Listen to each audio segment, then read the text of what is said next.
Hi. You were so clever. Your psychic powers manifested, and you decided to use them for good, and you studied criminology a little bit, forensics a little bit. You found other vigilantes in your town, and you made nice with them, and they trained you and gave you a costume, blunt weapons, loaned you out gadgets, let you into their network, and you're ready to fight crime. They even gave you a cool little nickname, right?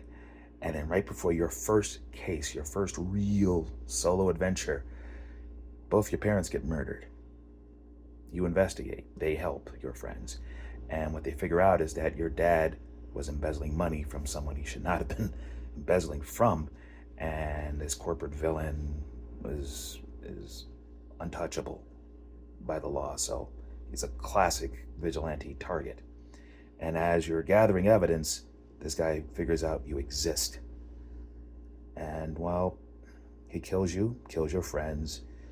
But here's the thing, he kills everybody else first, then he saves you for last. And you get it worse than they did. And he thinks the matter's settled. Your mistake, your real fatal mistake, wasn't about going after a bigger fish. It was not figuring out where your powers came from. Mom and dad were regular humans. You're a psychic. Where did the powers come from? Well, they skipped a generation. They came from Grandma Vera. Grandma Vera shows up at your funeral. Grandma Vera walks with a cane. She's blind, really is blind, but she sees through her mind's eye. And the cane is not just a walking cane, it's a fighting cane with a sword inside. And she knows like 3 or 4 different fighting styles.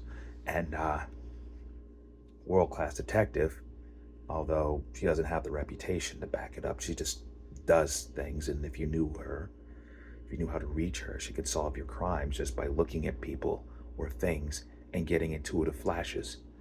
That's how she basically solves your murder. See, the killer sent flowers. Sort of a bit of vanity. She sees those flowers. She sees you die. She connects the dots. And soon after, that guy gets a knock on his door.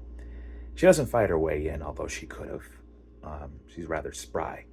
No, she uses her powers of psychic persuasion to avenge you by making him jump off the top of a very tall building face first. That was your mistake, to not find out that family secret. Pity.